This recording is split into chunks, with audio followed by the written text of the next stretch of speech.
सबसे पहले बड़ी खबर जम्मू कश्मीर से आई है, जहां पर अनंतनाग में आतंकियों के साथ मुठभेड़ शुरू हो गई है। अनंतनाग के वघामा इलाके में आतंकियों के साथ मुठभेड़ हुई है। यहां 2 आतंकियों के छिपे होने की खबर सुरक्षा बलों को मिली, जिसके बाद सुरक्षा बलों ने पूरे इलाके को घेर लिया और इसी के बाद ये मुठभेड़ शुरू हुई है। खबर मिली कि इलाके में सुरक्षा बल हो सकते हैं। 24 घंटे में अनंतनाग में ये दूसरी मुठभेड़ है। 2 आतंकियों को घेरे जाने की खबर है। आतंकियों पर सुरक्षा बलों का ये करारा प्रहार। 24 घंटे में आतंकियों के साथ ये दूसरी मुठभेड़ है। खबर मिली थी कि पूरे इलाके में आतंकी छिपे हो सकते हैं। 2 आतंकियों के छिपे होने की खबर मिली। अशरफ इस वक्त हमारे सहयोगी जुड़ चुके हैं। अशरफ, अभी का अपडेट क्या है आपके पास?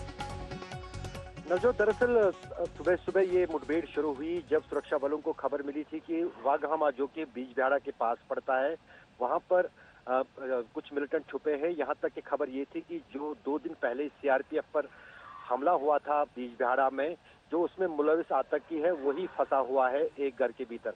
वहां पर जब सुरक्षा बलों की टोली पहुंची और वहां पर फायरिंग हुई, अब पूरे इलाके की घेराबंदी कर दी गई है। 2 से 3 आतंकियों के छुपे होने की खबर है और फिलहाल सुरक्षा बलों की तरफ से पूरे इलाके की घेराबंदी हो गई है और रुक रुक के गोलीबारी हो रही है। नजरा बनाए रखिए। शुक्रिया अशरफ, लौटेंगे आपके पास। अशरफ वानी हमारे सहयोगी जानकारी दे रहे थे। आगे बढ़ेंगे। प्रधानमंत्री नरेंद्र मोदी आज शाम 4 बजे देश को संबोधित करेंगे और माना जा रहा है कि प्रधानमंत्री मोदी आज कोरोना के बढ़ते खतरे, अनलॉक 2, कारोबार के साथ साथ चीन के साथ सीमा विवाद पर अपनी राय रख सकते हैं। आज रात 12 बजे से संपूर्ण देश में संपूर्ण लॉकडाउन होने जा रहा है।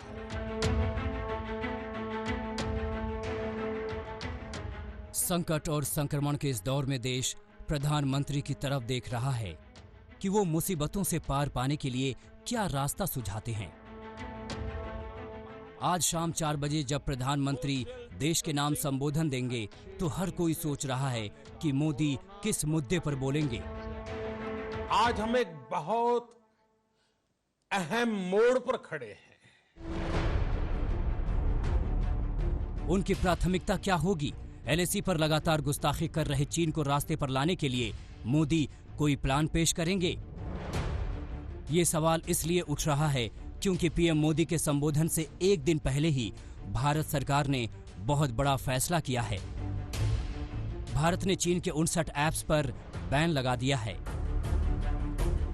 चीनी ऐप्स को बैन करने की भारत सरकार ने 7 वजहें बताई हैं, जिनमें इंफॉर्मेशन टेक्नोलॉजी एक्ट के सेक्शन 69A के तहत बैन किया गया है।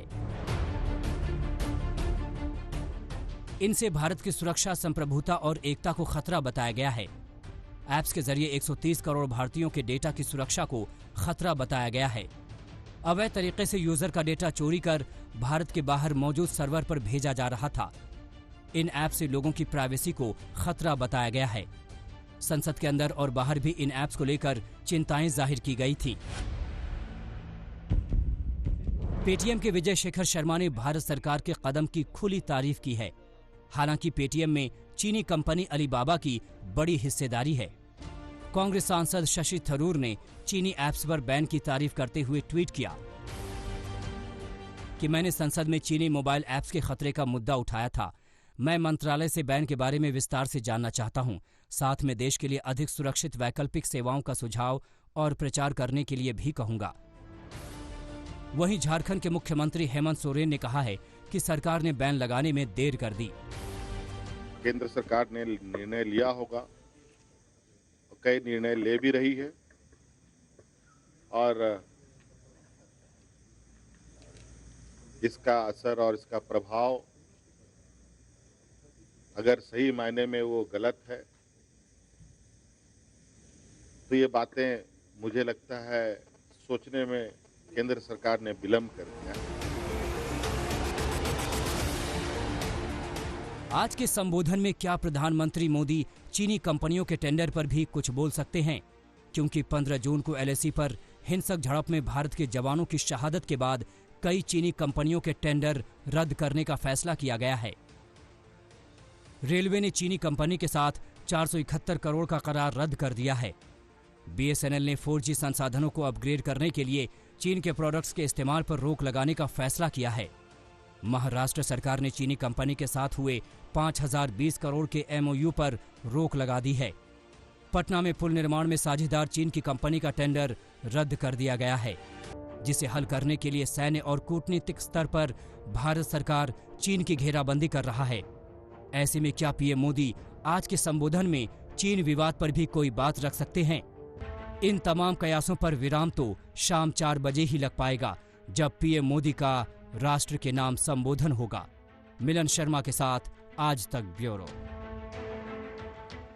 देश में कोरोना का कोहराम शुरू होने के बाद ये 6वां मौका होगा जब प्रधानमंत्री नरेंद्र मोदी देश से मुखातिब होंगे। संकट काल में मोदी वक्त वक्त पर देश को रास्ता दिखाते रहे हैं। लॉकडाउन और महामारी के संकट के दौर में लोगों का हौसला लगातार उन्होंने बढ़ाया है। नमस्कार मेरे प्यारे देशवासियों, नमस्कार मेरे प्यारे देशवासियों। एक बार फिर देश की जनता पीएम मोदी के संबोधन का इंतजार कर रही है। आज शाम 4 बजे पीएम मोदी देश की जनता से रूबरू होंगे, तो हर कोई उन्हें सुनने के लिए बेताब है। कोरोना काल में पीएम मोदी का ये 6वां संबोधन होगा। इससे पहले अलग अलग मौकों पर पीएम मोदी 5 बार कोरोना काल में देश की जनता को संबोधित कर चुके हैं। सभी देशवासियों को जनता कर्फ्यू का पालन करना है। पूरे देश में आज रात 12 बजे से संपूर्ण देश में संपूर्ण लॉकडाउन होने जा रहा है। 5 अप्रैल को रविवार को रात 9 बजे घर की सभी लाइटें बंद करके दिया, टॉर्च या मोबाइल की फ्लैशलाइट जलाएं। सारे सुझावों को ध्यान में रखते हुए ये तय किया गया है कि भारत में लॉकडाउन को अब 3 मई तक और बढ़ाना पड़ेगा। आत्मनिर्भर भारत अभियान को एक नई गति देगा।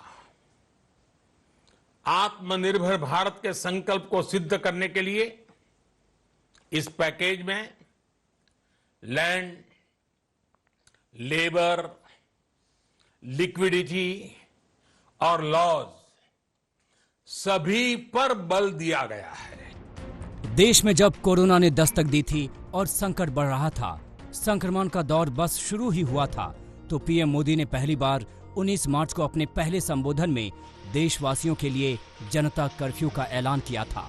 उस दिन उन्होंने लोगों को बताया था कि कर्फ्यू क्यों जरूरी है और कर्फ्यू में लोगों को क्या करना है। 22 मार्च रविवार को सुबह 7 बजे से रात 9 बजे तक सभी देशवासियों को जनता कर्फ्यू का पालन करना है। इस जनता कर्फ्यू के दरमियान कोई भी नागरिक घरों से बाहर न निकले। दुनिया भर में कोरोना से लड़ाई को पीएम मोदी करीब से देख रहे थे। 24 मार्च को जब मोदी दूसरी बार राष्ट्र के नाम संबोधन करने आए, तो उन्होंने 21 दिन के लॉकडाउन का ऐलान किया। अपने संबोधन में मोदी ने लॉकडाउन के दौरान होने वाली परेशानियों का भी जिक्र किया और ये भी बताया कि देश को कोरोना की महामारी से बचाने के लिए लॉकडाउन कितना जरूरी है। हिंदुस्तान को बचाने के लिए, हिंदुस्तान के हर नागरिक को बचाने के लिए, आपको बचाने के लिए, आपके परिवार को बचाने के लिए आज रात 12 बजे से घरों से बाहर निकलने पर पूरी तरह पाबंदी लगाई जा रही है। मोदी बता रहे थे, मोदी समझा रहे थे, देश धीरे धीरे कोरोना से लड़ाई के लिए तैयार हो रहा था। ये लड़ाई मुश्किल थी क्योंकि दुश्मन अदृश्य था, लिहाजा मोदी ने लोगों का मनोबल बढ़ाए रखने के लिए कई और उपाय सुझाए। 3 अप्रैल को अपने तीसरे संबोधन में पीएम मोदी ने लोगों से दीप जलाने की अपील की ताकि कोरोना वायरस से बढ़ते अंधकार को खत्म किया जा सके, लोगों को लड़ाई के लिए एकजुट किया जा सके और मानसिक तौर पर मजबूत बनाया जा सके। 5 अप्रैल को रविवार को रात 9 बजे घर की सभी लाइटें बंद करके घर के दरवाजे पर या बालकनी में खड़े रहकर 9 मिनट के लिए मोमबत्ती, दिया, टॉर्च या मोबाइल की फ्लैशलाइट जलाएं। भारत में लॉकडाउन को 14 अप्रैल को पीएम मोदी ने राष्ट्र के नाम एक और संबोधन दिया और 19 दिन के लॉकडाउन का ऐलान किया। परेशान हो रही जनता को उन्होंने समझाया कि कोरोना की चेन तोड़ना कितना जरूरी है और इसके लिए कुछ कठिन उपाय अपनाने ही होंगे। भारत में लॉकडाउन को अब 3 मई तक और बढ़ाना पड़ेगा, यानी 3 मई तक हम सभी को, हर देशवासी को लॉकडाउन में ही रहना होगा। जब 3 लॉकडाउन के बाद लोगों के सामने रोजी रोटी का संकट खड़ा हो गया और चारों तरफ सड़कों पर लोग पैदल पांव लौटने को मजबूर हो गए, तो पीएम मोदी फिर सामने आए। उन्होंने 12 मई को देश को एक और कड़वी दवा पिलाते हुए लॉकडाउन 4 का ऐलान कर दिया, लेकिन साथ में 20 लाख करोड़ के आर्थिक पैकेज का ऐलान भी किया ताकि जनता के साथ जहान को भी संभाला जा सके। हाल में सरकार ने कोरोना संकट से जुड़ी जो आर्थिक घोषणाएं की थी, जो रिजर्व बैंक के फैसले थे और आज जिस आर्थिक पैकेज का ऐलान हो रहा है, उसे जोड़ दें तो ये करीब करीब 20 लाख करोड़ रुपए का है। अब देखना है कि आज के संबोधन में देश के लिए मोदी के पिटारे में क्या खास है। हिमांशु मिश्रा के साथ आज तक ब्यूरो। कोरोना संकट के दौर में देश में अनलॉक 1 आज खत्म हो रहा है और कल यानी कि 1 जुलाई से अनलॉक 2 लागू हो जाएगा, जो कि 31 जुलाई तक चलेगा। अनलॉक 2 को लेकर विस्तार से गाइडलाइंस जारी की जा चुकी हैं और आज शाम 4 बजे प्रधानमंत्री मोदी भी देश को संबोधित करने वाले हैं।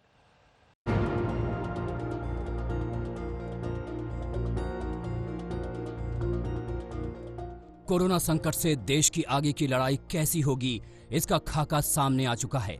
अनलॉक 1 की मियाद आज खत्म हो रही है और सोमवार रात को ही अनलॉक 2 के नियम कायदे जारी कर दिए गए। सबसे पहले अनलॉक 2 की बड़ी बातें समझ लीजिए। 1 जुलाई से 31 जुलाई तक लागू होगा। बच्चों, बुजुर्गों, गर्भवती महिलाओं के बाहर निकलने की मनाही। रात 10 बजे से सुबह 5 बजे तक नाइट कर्फ्यू। 31 जुलाई तक कंटेनमेंट इलाकों में लॉकडाउन। अनलॉक 1 की तरह अनलॉक 2 में भी वो तमाम जगहों के खुलने पर बैन बरकरार है जहां भीड़ भाड़ जुट सकती है। लिहाजा इन जगहों को लेकर अनलॉक 2 के नियमों में भी कोई ढील नहीं दी गई है। क्या क्या बंद रहेगा, देखिए। School, college, coaching, international flight, metro train, cinema घर, थिएटर, जिम, स्विमिंग पूल, बार, एंटरटेनमेंट हॉल, ऑडिटोरियम भी 31 जुलाई तक नहीं खुलेंगे। ज्यादातर राज्यों में बाजारों और दफ्तरों को शर्तों के साथ खोलने की छूट पहले ही दी जा चुकी है। अनलॉक के दूसरे दौर में मास्क और सोशल डिस्टेंसिंग की शर्तों के साथ ये छूट जारी रहेगी, लेकिन भीड़ भाड़ जुटाने पर पाबंदी बरकरार है। लिहाजा सामाजिक राजनीतिक गतिविधियां बनी रहेंगी। सांस्कृतिक धार्मिक कार्यक्रम भी नहीं होंगे। खेलकूद और मनोरंजन के कार्यक्रमों पर भी बैन जारी रहेगा। अनलॉक 2 के बारे में लोगों की शंका का समाधान करने के लिए प्रधानमंत्री मोदी आज शाम 4 बजे राष्ट्र के नाम संबोधन करने वाले हैं। इससे पहले कोरोना काल में पीएम मोदी 5 बार देश को संबोधित कर चुके हैं। इसमें 19 मार्च को जनता कर्फ्यू के ऐलान से लेकर आखिरी बार 12 मई को कोरोना संकट से निपटने के लिए 20 लाख करोड़ के राहत पैकेज का ऐलान शामिल है। ऐसे में आज पीएम कौन सा बड़ा ऐलान करने वाले हैं, इस पर पूरे देश की नजर है। बड़ी बात यह है कि देश में इस वक्त औसतन 20,000 नए कोरोना मरीज सामने आ रहे हैं, जबकि रोजाना मौत का आंकड़ा 400 के आसपास है। ऐसे हालात में कोरोना से आगे की लड़ाई कैसी होनी चाहिए, ये पीएम के संबोधन का अहम हिस्सा होगी। दिल्ली से हिमांशु मिश्रा के साथ आज तक ब्यूरो। महाराष्ट्र में लॉकडाउन 31 जुलाई तक बढ़ा दिया गया है। प्रदेश में रोजाना सामने आने वाले कोरोना मरीजों का आंकड़ा और इसी को देखते हुए कुछ दिनों से 5000 पर अटक जाने के बाद हालात काफी गंभीर हो गए थे, जिसके चलते उद्धव ठाकरे सरकार ने पाबंदियां बढ़ाने का फैसला किया है।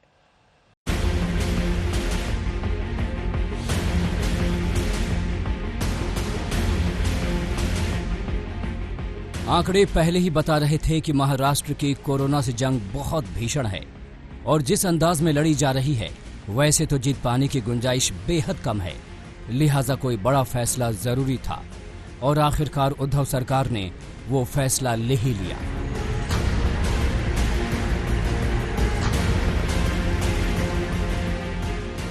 पाबंदियों का दौर देश भर में 30 जून तक के लिए है, लेकिन उद्धव सरकार ने केंद्र सरकार से पहले ही महाराष्ट्र में 31 जुलाई तक पाबंदियां जारी रखने का फैसला कर लिया है। महाराष्ट्र के लोगों के लिए इसका मतलब क्या है, ये समझिए। दफ्तरों को जहां तक मुमकिन हो वर्क फ्रॉम होम की सुविधा जारी रखनी होगी। कर्मचारियों से शिफ्टों में काम लेना होगा। सैनिटाइजेशन और सोशल डिस्टेंसिंग का ध्यान रखना होगा। पार्टियां और भीड़ जुटाने पर पाबंदी जारी रहेगी। शादी समारोह या अंतिम संस्कार में सिर्फ 50 लोगों को शामिल होने की इजाजत होगी। वाहनों को लेकर भी साफ दिशा निर्देश हैं। दोपहिया वाहन में सिर्फ एक शख्स की अनुमति है। 3 पहिया वाहन में चालक के अलावा 2 सवारी, कार में ड्राइवर के अलावा 2 लोग, जबकि बसों में सिर्फ 50% क्षमता के साथ यात्री बिठाने की इजाजत है। इन सब शर्तों के अलावा घर से बाहर निकलने पर मास्क सबसे जरूरी है। महाराष्ट्र राज्य सरकार ने जो लॉकडाउन है उसको एक्सटेंड कर दिया है 31 जुलाई तक। 31 जुलाई तक लॉकडाउन एक्सटेंड कर दिया गया है। इसके जो मेजर्स हैं वो करीब करीब सेम हैं, बट कुछ एडिशन सब्ट्रैक्शंस हुए हैं। जैसे कि मास्क पहनना जरूरी है। आप जैसे ही घर से बाहर निकले अगर आप बिना मास्क दिखते हैं तो अथॉरिटीज आप पे एक्शन ले सकती हैं। मुंबई, पुणे, नासिक समेत नगर निगमों वाले 11 जिलों के लिए अलग से निर्देश भी हैं। इन जिलों में दफ्तरों में सिर्फ 10% कर्मचारियों की इजाजत होगी। जरूरी सामानों की दुकानें छोड़कर बाकी दुकानें सुबह 9 से 5 बजे तक खुलेंगी। गैर जरूरी सामानों की ज्यादा दूरी तक ढुलाई की इजाजत नहीं है। हमारे इस तरफ आप देख सकते हैं सैलून है, सभी सैलून खुल चुके हैं, पर ओनली अपॉइंटमेंट बेसिस पे आप beauty parlour, salon, barber shops में जा सकते हैं और सभी तरीकों का वहाँ जो प्रिकॉशंस है, जो हेल्थ प्रिकॉशंस है, जो सेफ्टी प्रिकॉशंस है वो फॉलो करने पड़ेंगे सभी बार्बर शॉप्स और सैलून्स को। उधर नवी मुंबई, कल्याण, डोंबिवली और ठाणे के हॉटस्पॉट इलाकों में आज से टोटल लॉकडाउन कर दिया गया है। तमाम इलाकों में सीलिंग के साथ बड़े पैमाने पर सैनिटाइजेशन शुरू हो गया है।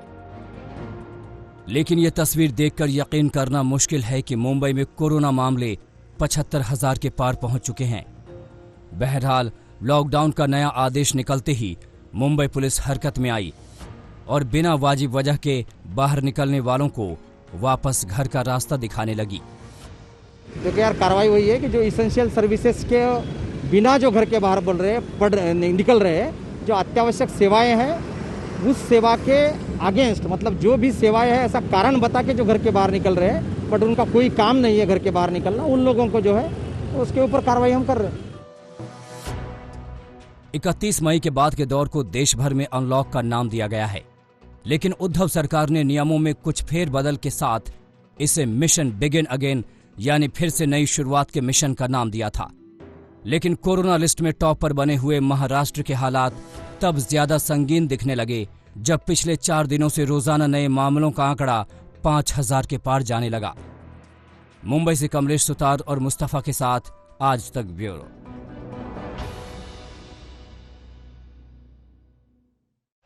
केंद्र सरकार ने 59 चाइनीज ऐप्स पर बैन लगाने का फैसला किया है। बैन किए गए ऐप्स में मशहूर टिकटॉक ऐप भी शामिल है। सरकार का कहना है कि उसने ये कदम देश की संप्रभुता और अखंडता की सुरक्षा के साथ लोगों के डेटा को सुरक्षित रखने के लिए उठाया है।